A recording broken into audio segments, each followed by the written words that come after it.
Aujourd'hui, c'est donc la journée mondiale en faveur des réfugiés, une date fixée par les Nations Unies. On va prendre un peu de recul et tout de suite on va parler de ce constat alarmant. Plus de 22 000 personnes ont péri dans la Méditerranée ces 15 dernières années. C'est un chiffre de l'Organisation internationale des migrations, un chiffre qui a considérablement augmenté depuis le début de la crise migratoire. Depuis le début de l'année, 2510 migrants se sont noyés. C'est 2 fois le bilan du Titanic. Pour en parler avec nous, Céline Schmitt, porte-parole de l'UNHCR, le Haut Commissariat des Nations Unies pour les réfugiés. Bonjour. Et Nathalie Achard, directrice de campagne de l'association SOS Méditerranée. Bonjour. Bonjour. C'est les 1 an d'ailleurs de l'association SOS Méditerranée. On n'aimerait pas fêter finalement les 1 an de l'association. Qui sont ces gens derrière SOS Méditerranée et quels sont vos champs d'action ? Alors c'est d'abord la rencontre de 2 personnes, Klaus Vogel, qui est un capitaine de marine marchande allemande, et Sophie Beau, qui est une humanitaire marseillaise, et qui à la fin de Mare Nostrum se sont sentis pris d'effroi et indignés par la situation effectivement de ces tragédies à répétition en Méditerranée, et qui décident en tant que citoyens européens de rassembler d'autres citoyens européens pour dire non, c'est pas admissible, c'est pas acceptable. Et nous allons mettre un bateau entre l'Italie et la Libye sur la partie la plus meurtrière de ce flux migratoire pour sauver ces hommes, ces femmes et ces enfants, faire ce geste premier qui consiste à porter secours à un autre être humain qui est en train de se noyer. Et de cette indignation est née donc une mobilisation citoyenne vraiment importante, puisqu'en 1 an, nous avons réussi à effectivement mettre un bateau sur cet endroit, l'Aquarius, 77 mètres, un ancien garde-côte qui a été donc remis en forme pour être un bateau de sauvetage avec une clinique à bord, soutenu uniquement par les citoyens européens, puisque 99% de notre financement, ce sont les 8000 personnes en France qui nous soutiennent à leur échelle. Parce que c'est important d'être capable aujourd'hui d'avoir une réponse à cette tragédie, une réponse personnelle, quand tous les matins on voit ces tragédies en Méditerranée, se dire je fais partie d'une solution. Je donne un peu d'espoir. Nous avons déjà sauvé 2242 personnes, enfin 2241 personnes, parce qu'un bébé est né à bord de l'Aquarius. C'est quand même extraordinaire parce que il y a une champ clinique, migratoire. C'est ça, il y a une clinique, oui, avec MSF, ça, qui est notre vous les partenaire. vous pouvez les soigner en fait directement à bord du bateau. C'est essentiel même parce qu'effectivement l'état dans lequel on retrouve les migrants est catastrophique. Ils sont blessés, ils sont déshydratés, ils sont sous-alimentés, ils ont été torturés pour certains. Des femmes sont enceintes, il y a des bébés qui sont dans des situations difficiles. Un bébé a même été en détresse respiratoire, il a pu être amené dans un hôpital. Donc c'est une nécessité vitale de pouvoir les accueillir dans ces conditions. Et voilà, aujourd'hui, ce bateau est toujours là où j'ai reçu des nouvelles ce matin, c'est la tempête, donc c'est le seul qui est sur place. Et voilà. Des tempêtes qui n'empêchent pas les passeurs d'envoyer d'ailleurs les bateaux avec les migrants. Ils ne prennent pas en compte évidemment la météo, ça c'est un détail pour eux. On a vu cet hiver effectivement qu'il y avait beaucoup de passages.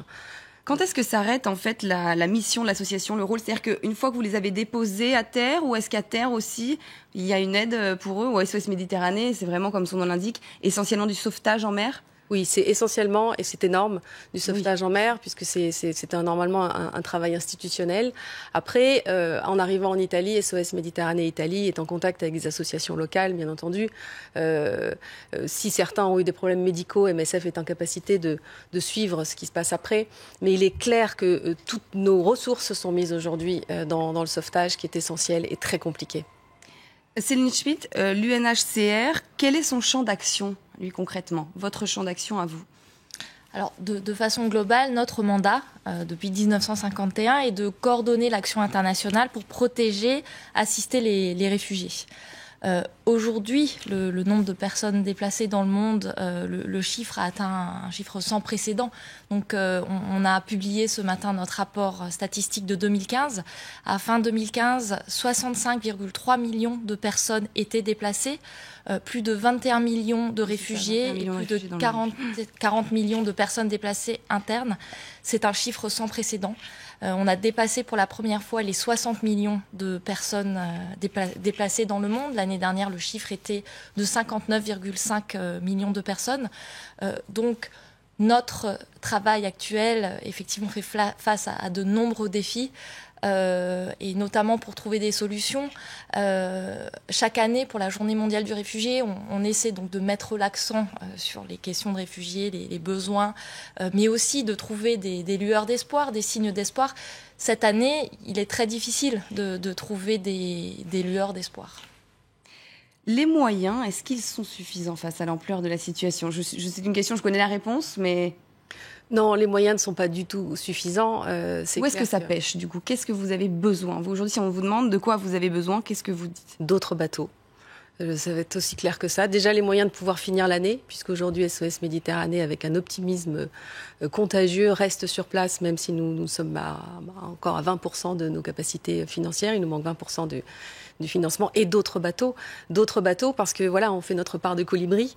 Elle est importante et c'est aussi une manière, en rassemblant tous les citoyens européens, de mettre la lumière sur ce qui se passe, parce que nous témoignons également de ce qui se passe en récoltant des témoignages, en montrant la réalité. Et face à cette réalité, il faut des moyens. Est-ce qu'il y a une vraie défaillance de la prise en charge du sauvetage par les autorités des États européens et de l'Union européenne ? Céline Schmitt.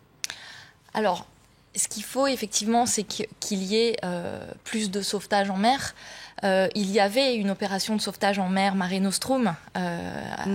Il a été mis fin à cette opération. Depuis, il n'y a pas d'opération de sauvetage européenne ou internationale.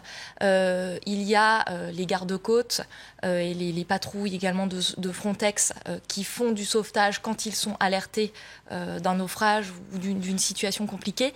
Il y a plusieurs ONG, donc des initiatives citoyennes qui font du sauvetage. Mais toujours l'initiative citoyenne, quoi. Qu'est-ce que font du coup les États ? L'Union européenne notamment, on se demande, non, Nathalie Achard ? Rien. Je crois que la réponse est aussi simple et aussi implacable. Rien, parce qu'effectivement, Frontex est là, mais c'est une obligation légale de porter secours. C'est vraiment le principe des gens de mer. La Convention des Nations Unies sur le droit de la mer prévoit une obligation de porter secours à toute personne en détresse pour tout navire à proximité, mais c'est pas respecté, donc clairement. C'est-à-dire que quand ils sont à proximité, ils le font. Ensuite, il faut qu'il y ait une intention d'aller... Voilà. Certains s'en vont, préfèrent ne pas y aller. Enfin, en tout cas, c'est pas dit, mais c'est ce que vous pressentez sur le terrain, peut-être. En tout cas, vu la tragédie qui se passe, en tout cas, il n'y a pas assez de bateaux. Peut-être pas aller jusqu'à dire qu'il y a un refus d'aider, mais en tout cas, il n'y a pas l'intention d'aider et de mettre en place effectivement une vraie opération de sauvetage qui permet d'être vraiment présent partout. Est-ce qu'il y a un pays qui s'investit d'ailleurs plus que les autres sur ces questions de sauvetage ou pas ? Alors, il y a les gardes-côtes, notamment italiens. Oui, parce que évidemment, ils arrivent chez eux. Donc, du coup, c'est vrai qu'eux, sont obligés, peut-être, non ? Dont il faut saluer effectivement l'action au cours des dernières semaines, qui ont sauvé des milliers de personnes au cours des dernières semaines. On a entendu parler des naufrages récents, des drames. En une semaine, plus de 1000 personnes auraient perdu la vie en Méditerranée dans le cadre de différents naufrages. Et les gardes-côtes italiens étaient là pour sauver ceux qui pouvaient sauver. Donc il faut saluer leur travail dans ce sens. On a vu des images extrêmement dures, des corps échoués sur les plages, surtout des enfants. Il y en a tous les jours, on le sait, évidemment, on ne le montre pas tous les jours. Mais est-ce que c'est nécessaire pour vous de montrer ces images pour éveiller les consciences ? En tout cas, à SOS Méditerranée, nous ne voulons pas utiliser ce ressort. C'est effectivement un choc, c'est un choc comme un coup d'adrénaline et ça ne fait pas perdurer une vraie intention d'empathie avec ce qui se passe en Méditerranée. Donc nous portons témoignage, effectivement, et nous portons témoignage aussi de la réussite de ces regards qui redeviennent des regards humains parce qu'ils ont été sauvés, de ces gens qui ont vraiment envie de construire une vie et qui sont là parce qu'ils fuient l'enfer, soyons clairs. Quand vous êtes parent et que vous emmenez avec vous vos enfants sur des petits canots qui ne seraient même pas capables de servir de jouets de plage, il faut imaginer l'enfer qu'il y a derrière. Donc nous essayons en tout cas d'expliquer, de faire en sorte que nos soutiens comprennent ce qui se passe, mais comprennent au sens vraiment d'expertise et envie après de se retourner vers les pouvoirs publics. Ensuite, effectivement, l'effroi de ces photos, en ce qui nous concerne, ce n'est pas notre choix. Céline Schmitt, vous en pensez quoi ? Nous avons décidé aussi de ne pas utiliser ces photos. Il est important effectivement de témoigner et de montrer ce que vivent les personnes qui arrivent, parce qu'on l'oublie souvent. Les personnes qui arrivent en Europe sont des personnes qui fuient la guerre, qui fuient la persécution. Plus de 90% des personnes qui sont arrivées l'année dernière. Qui aimeraient tout simplement rester chez eux. Enfin, ils n'ont pas envie de partir. C'est vrai que ça, on a dû beaucoup le rappel parce que les gens ont du mal aussi certains à le comprendre parce qu'on avait beaucoup les amalgames et se dire ils veulent venir prendre notre travail et rester. Mais non, en fait, ce sont des gens souvent qui ont juste envie de rester chez eux et qui auraient aimé ne pas avoir la guerre qui les fait fuir, quoi. Oui. Tout à fait. Et derrière les chiffres qu'on mentionne, c'est vrai que c'est des chiffres dramatiques, 65 millions de personnes. C'est 65 millions d'histoires et de drames, de personnes qui ont été forcées de fuir et qui souvent risquent leur vie une nouvelle fois pour fuir, alors que leur seul objectif, c'est de chercher la paix, c'est de chercher la sécurité pour eux-mêmes, pour leurs enfants. Et donc, ils sont forcés de prendre des embarcations de fortune simplement pour chercher la sécurité. Et il est important de raconter ces histoires. C'est de rappeler les conditions de la traversée, c'est-à-dire...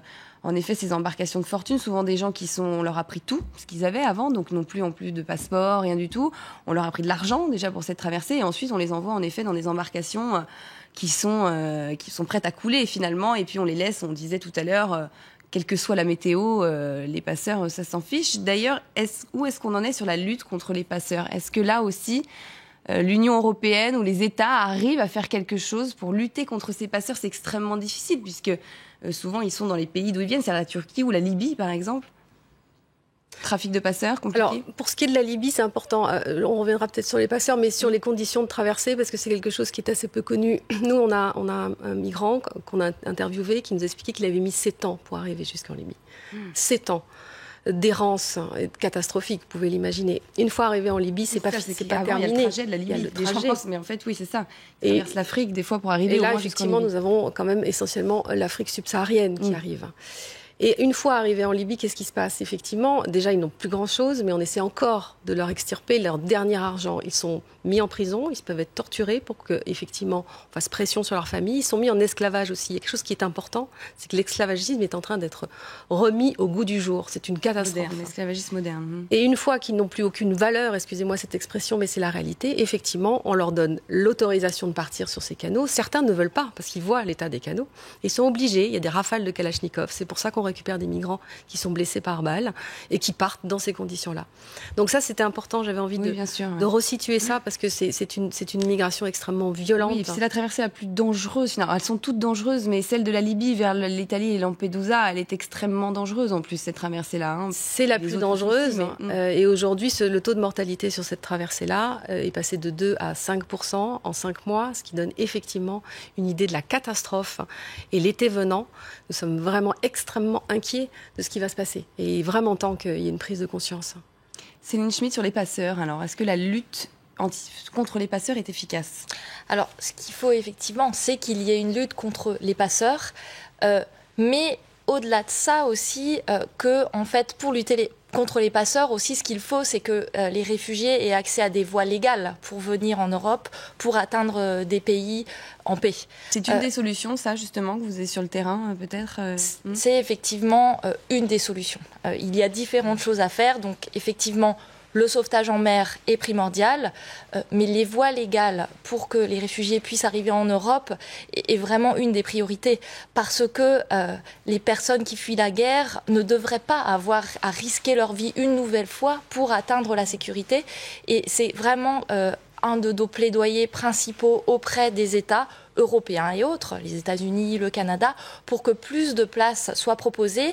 Et il existe différents systèmes. Donc il y a des programmes de réinstallation classiques sur lesquels on travaille depuis un certain nombre d'années, mais il y a aussi d'autres solutions comme les visas d'asile. La France délivre des visas d'asile, des bourses d'études, des parrainages privés aussi, comme ça se fait beaucoup au Canada et en Allemagne.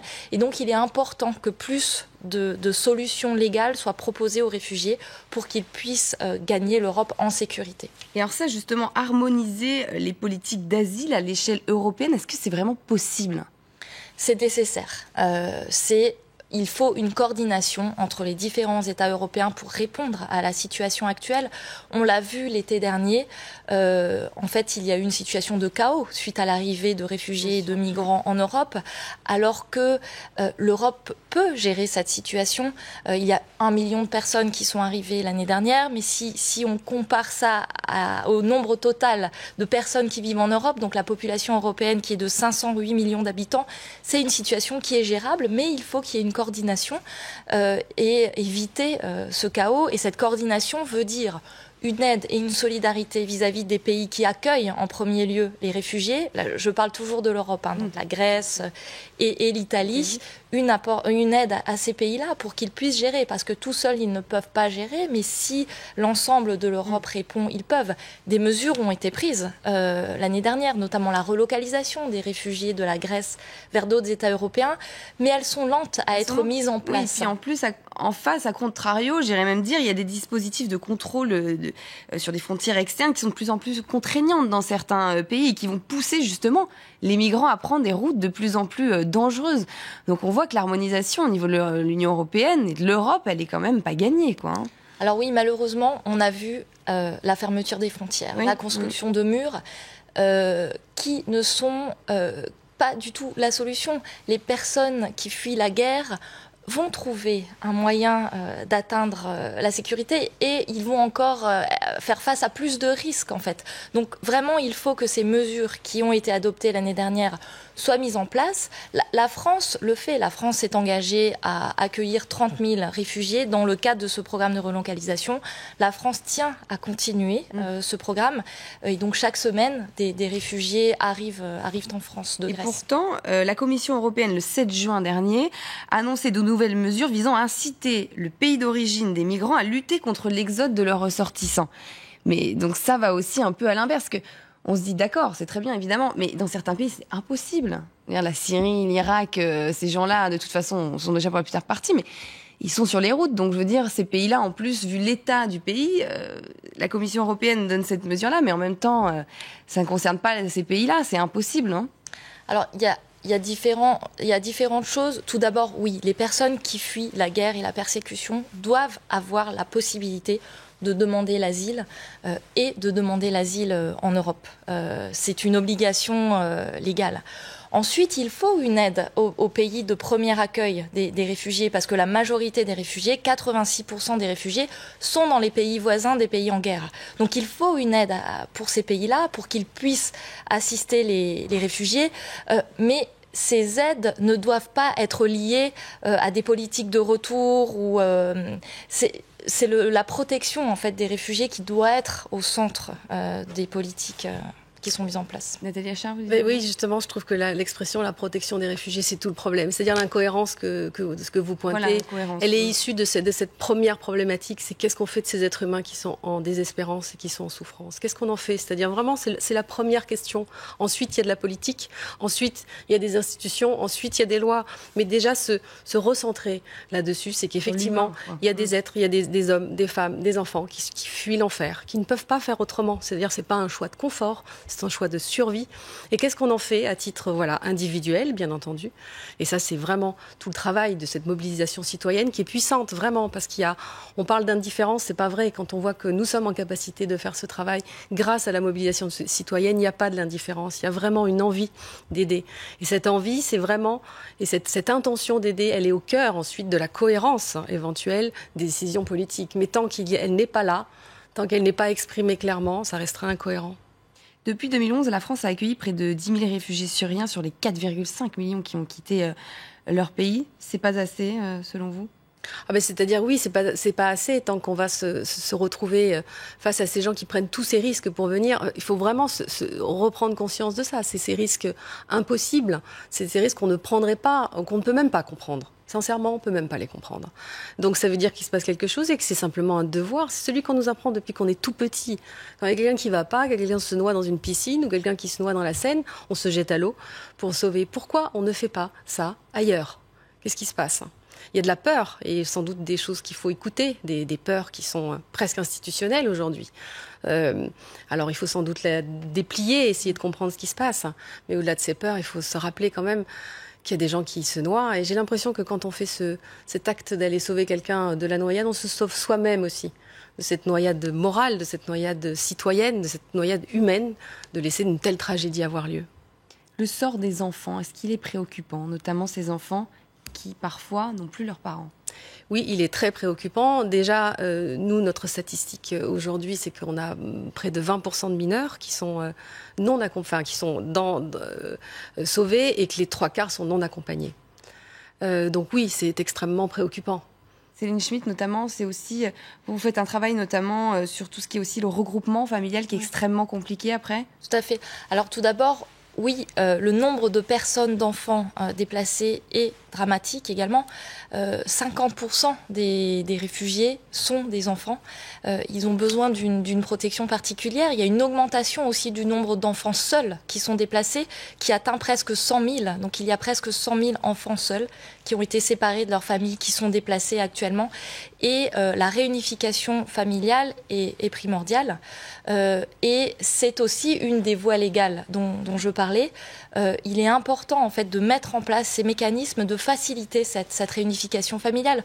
On a vu dans certains pays cet été en fait des changements de procédures pour la réunification familiale avec des délais plus longs en fait pour réunir les familles. Il est vraiment important que cela se fasse dans les meilleures conditions et rapidement. À Calais également, il y a des enfants seuls, des enfants séparés qui ont été séparés de leur famille sur la route de l'exil. Et il est vraiment important en fait que des mécanismes rapides soient mis en place, fonctionnent pour que ces enfants puissent retrouver leurs parents. L'UNHCR aujourd'hui lance une pétition. On va la voir notamment en ligne, hashtag avec les réfugiés. Elle va être remise au siège de l'ONU avant l'Assemblée générale des Nations unies le 19 septembre. Une pétition qui demande au gouvernement d'assurer que chaque enfant réfugié soit scolarisé, que chaque famille réfugiée puisse vivre en lieu sûr et que chaque réfugié puisse travailler ou acquérir de nouvelles compétences afin de contribuer à sa communauté. Qu'est-ce que vous attendez de cette pétition et du coup de l'Assemblée générale ?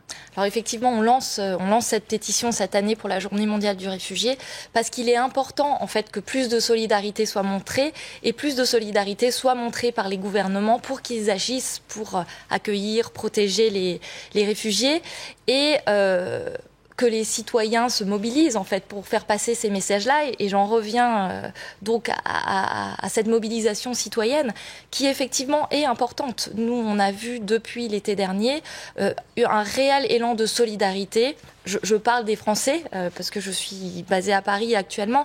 Tous les jours, on avait des coups de fil au bureau pour savoir, les personnes nous demandaient qu'est-ce qu'on peut faire pour aider, une augmentation des contributions aussi. Donc il faut saluer cette solidarité citoyenne et essayer de faire passer le message. Eh ben, ce sera le mot de la fin. J'espère que le message est passé. Solidarité pour les réfugiés. Merci Céline Schmitt, porte-parole de l'UNHCR, le Commissariat des Nations Unies pour les réfugiés. Nathalie Achard, merci, directrice de campagne SOS Méditerranée. Bonne journée à tous.